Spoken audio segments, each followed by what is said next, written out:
오늘 말씀을 통해 보길 원하오니 하나님께서 우리에게 마음에 허락하신 바, 또 깨닫게 하신 바, 또 이끄시는 바 주목하여서 말씀을 듣게 하시고 그 말씀에 감동 따라 살게 도와주시옵소서. 아멘. 모든 것을 주님께 맡깁니다. 감사하며 예수님의 이름으로 기도합니다. 아멘. 네, 안녕하세요. 오늘은 칼을 가지는 자는이라는 제목으로 같이 말씀을 나누길 소망합니다. 아멘.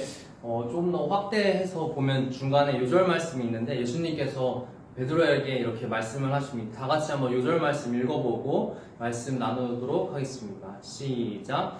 이에 예수께서 이르시되 내 칼을 도로 칼집에 꽂으라. 칼을 가지는 자는 다 칼로 망하느니라. 아멘. 어떤 상황인지 짐작이 되시죠? 요절 말씀만 읽어도 굉장히 우리가 잘 아는 사건에 해당되기 때문입니다. 그런 사건이 바로 서론 다음 페이지에서 여기 페이지에서 전개가 되는데요. 겟세마네 동산에서 기도를 마치신 예수님과 예수님의 제자들이 위기를 맞습니다. 그곳으로 이제 내려와서 기도했던 그 밤에 갑자기 들이닥치는 무리가 있었으니 가룟 유다와 그들이 이끄는 무리들이 칼과 몽치를 들고서 나타나서 굉장히 위협적인 군대의 형태로, 무리의 형태로 나타나서 예수님을 호박하면서 예수님을 붙잡는 것이었죠. 그렇기 때문에 이 상황에서 어떤 군장으로 무장되어 있던 제자들이 아니었기에 예수님을 어떻게 지킬 수 있을까 하는 그런 급박한 상황 속에서 이 사건이 일어나게 됩니다. 이 일을 볼 때에 하나님의 아들이신 예수님의 공생의 사역이 있었는데 그 가운데 왜 지금을 시즌으로 예수님이 붙잡히게 되신 걸까? 라는 관점도 우리 한번 궁금증을 가지고 살펴보면 좋겠습니다.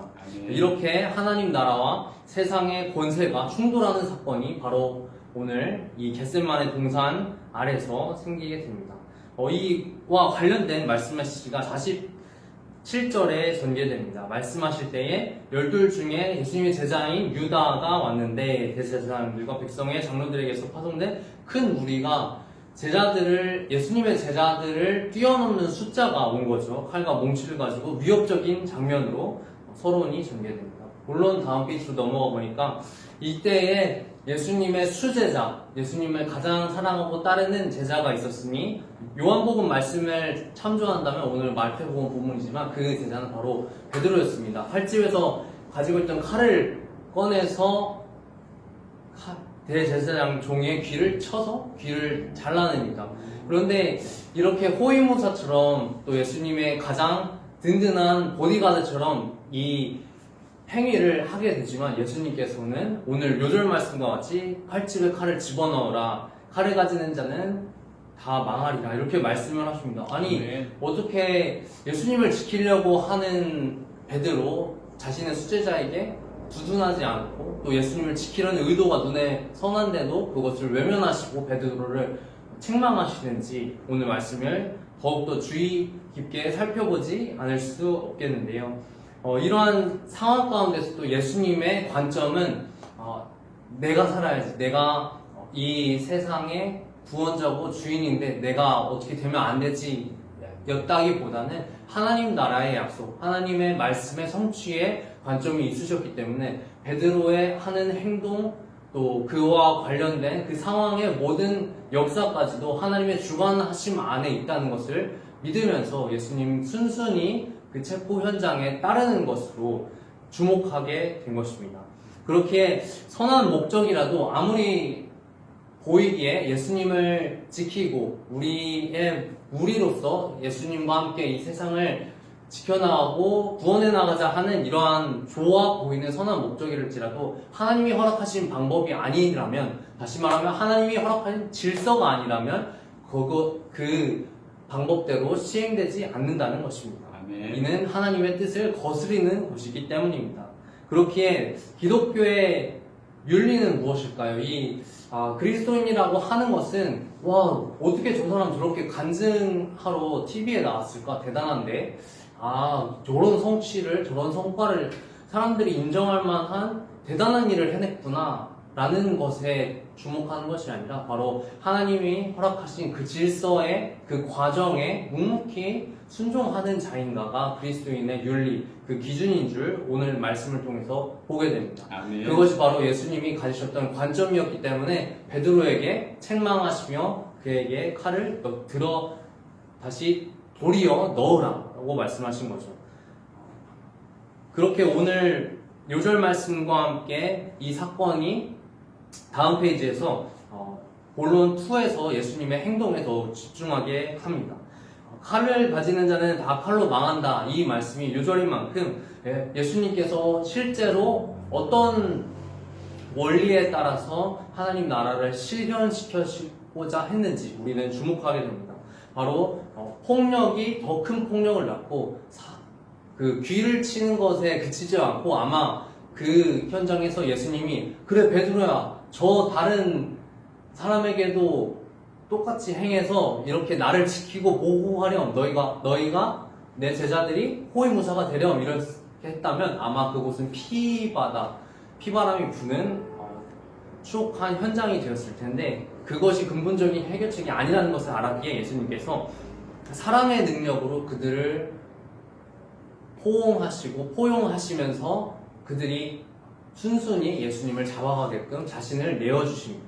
아멘. 그렇게 예수님을 원수라도 사랑하라 하셨던 그 예수님 공생에 또 예수님 생전에 말씀과 하나님 나라를 위해서 설파하셨던 그 모든 내용들이 실제 삶의 또 위기의 현장 가운데서 나타나는 것을 보게 됩니다. 아멘. 그렇게 기독교라는 것은 힘의 원리, 세상은 명예를 가진 자, 권력을 가진 자 아래 복종하라는 그 원리로 질서를 다스리지만 하나님 나라의 질서는 바로 사랑의 원리 안에 기초한다는 것을 예수님께서 몸소 보여주셨습니다. 아멘. 그 원리에 따라 우리 또한 세상의 유혹, 권력과 명예로 순종하게끔 사람들이 우리에게 유혹할 때 우리의 기준은 세상의 질서가 아닌 하나님의 사랑의 질서에 순복하고 그 질서 위에 서 있어야 된다는 것을 보게 됩니다. 아멘. 마지막으로 본론 3번째로 예수님께서 이와 같이 실현하셨을 때 더욱더 주목했던 관점은 제자들은 알지 못했지만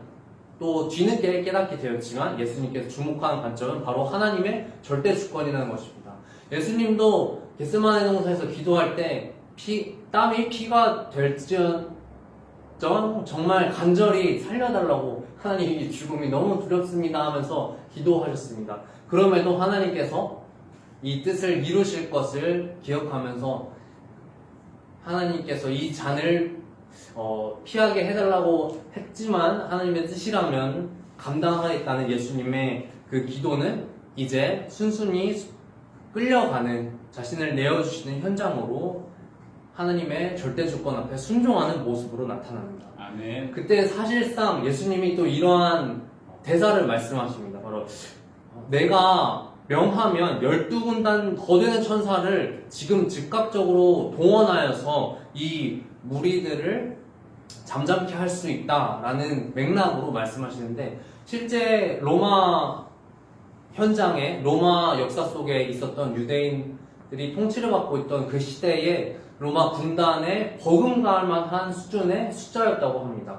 12군단이라고 하면 정확한 셈을 하는 데는 오류가 있겠지만 어림잡아서 약 7만 명, 그것도 사람이 아닌 천사를 7만 명에 해당되는 천사를 동원한다면은 아마 로마라는 나라를 쉽게 정복하고 또 그들을 굴복시키는데 일순간이지 않았을까 생각합니다. 그럴 능력이 있으신 예수님이신데도 예수님은 하나님 나라의 질서로 세상의 질서를 오히려 포용하십니다. 바로 자신을 내어주심으로 말미암은 거죠.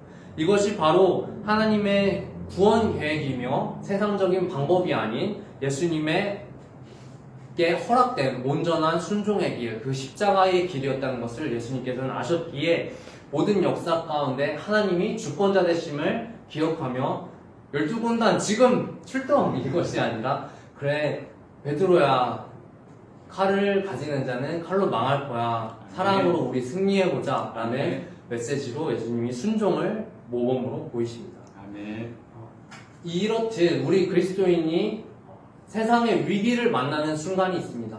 조금만 더 세상이 말하는 성취까지 또 내가 열심히 노력한 노력의 결실을 얻기까지 정말 코앞에 있는 결과가 계속해서 나에게 유혹으로 다가오고 그것이 내 욕심으로 다가오는데 조금만 편법을 쓰면 조금만 세상이 말하는 그 질서를 따르면은 나한테도 좀 편리하고 편안하고 한 유익과 소득이 오는데 그렇게 하면 어떨까 하는데 그 앞에서 우리가 씨름해야 될 것은 하나님 나라의 질서이며 이 세상 만물의 주관자가 이 세상의 큰 권세가 아닌 하나님이심을 기억해야겠습니다. 아멘. 그렇기에 기독교의 그리스도인으로서 살아갈 때 하나님의 주관하심 또 하나님 우리를 이 땅에 보내신 그 예정하심을 기억하면서 하나님의 섭리 안에 우리가 하나하나 그 발자취를 이어나가고 있으며 이 성취가 눈앞에서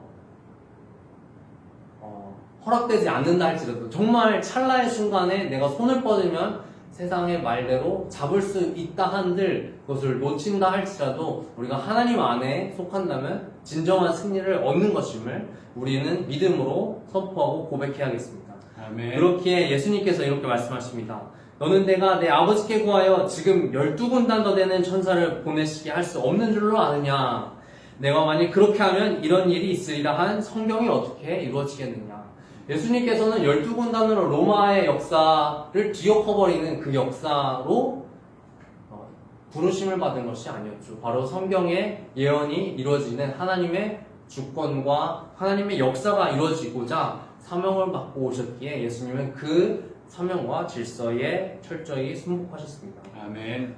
자, 그 다음으로 넘어가서 예수님의 모습을 볼 때 우리의 모습을 돌아보기 원합니다. 우리에게는 내려놓아야 할 칼들이 무엇이 있을까요? 개인적으로는 관계성을 봤을 때 내가 이렇게 말했다면은 저 사람이 나를 공격적으로 대한다 했을 때 내가 오히려 말로 이길 수 있었을 텐데 이런 생각들 또는 눈에 보이지 않는 외적 또 내적 갈등 안에서 조금만 세상이 말하는 술수를 썼으면 그 찰나를 놓치지만 않았으면 됐을 텐데 하는 그런 순간들이 있을 텐데 이런 부분들이 하나님 나라에 반하는 질서에 따라가는 것이 아닌가 돌아보아야겠습니다. 아멘. 교회적인 차원에서도 보면은 하나님 나라의 확장과 그의 의에 합당한 삶을 살겠다 말하면서도 계속해서 세상적 성공의 모델을 앞세워서 이 사람이 이렇게 승승장구한 것은 교회를 다녀서야 우리 교회를 다녀서야 우리 교회로 오면은 이와 같이 될 수 있어 하는 그런 모습이 아니라 정말 예수님이 내어주신 것과 같이 교회가 감당해야 될 것은 승법 번식으로 하나님이 허락하신 영혼육 구원과 변화의 역사가 이어가는 것은 당연히 좋은 방향이지만 그것이 자기 의가 되어서 그 교회의 의가 되어서 오히려 그 교회가 하나님이 되어버리는 뒤바꿈 현상이 나타나지 않도록 계속해서 예수님의 내어줌의 그 사랑에 더욱더 충실하고 있는가 돌아봐야겠습니다. 아멘. 그리고 더 넓게는 이 나라와 민족을 위해서 돌아보면서 예수님이 허락하신 이 사랑을 나 개인 또 공동체뿐만 아니라 이 하나님께서 땅끝까지 이르러 복음의 증인이 되라 하셨는데 이것을 나 혼자서 할 수 없다 한들 포기할까 그런 것이 아니라 어떻게 하면 하나님 나라의 확장과 그의 의를 이룰까 고민하는 차원으로 나아가야겠습니다. 아멘. 그럴 때 예수님이 말씀하신 것과 같이 그러나 이렇게 된 것은 다 선지자들의 글을 이루려 함이라. 예수님이 순종하신 그 우선순위는 바로 하나님의 뜻에 있었다는 것을 기억하면서 우리도 우리의 마음과 비전의 확장이 우리의 삶의 눈앞에 보이는 작은 목표가 아닌 하나님 나라의 뜻에 입각해서 집중하는 삶이 되었으면 좋겠습니다. 아멘. 마지막 결론입니다. 이같이 정말 씨름하는 갈등들이 각자에게 각가지 요소로 아마 다가올 것입니다. 그것을 다 이야기할 수는 없을 수도 있지만 그 부분과 충돌했을 때 우리가 선택할 수 있는 방법은 바로 하나님께 더욱더 속하고자 힘쓰는 것입니다. 아멘. 그래서 이러한 세상적인 갈등과 또 하나님 나라의 질서가 충돌했다는 것을 인지하는 것이 중요합니다. 그러려면 어떻게 해야 되는가? 바로 말씀에 가까이 깨어있고 또 기도로서 하나님과의 교제를 통해서 세상이 요구하고 원하는 방향에 가지 않는가, 이것을 돌아봐야 되는 줄 믿습니다. 아멘. 이는 바로 롤모델이신 우리 예수 그리스도의 삶을 통해서 버젓이 드러났기 때문에 예수님의 삶을 묵상하고 그 삶이 나에게 어떻게 적용될지 하루하루 곱씹는 그런 신앙의 기본적인 기본기가 튼튼히 다져져야 하는데요. 이럴 때 예수님의 참된 제자로서의 삶이 우리에게 가능한 줄 믿습니다. 아멘. 지난주 토요일에 부모님 모시고 롯데시네마를 갔습니다. 거기 무명이라는 일본인 조선 선교사님을 다큐멘터리 또 일화로 한 그 영화가 있어서 오랜만에 이제 병준 간사님도 와서 같이 가족끼리 시간을 보내는데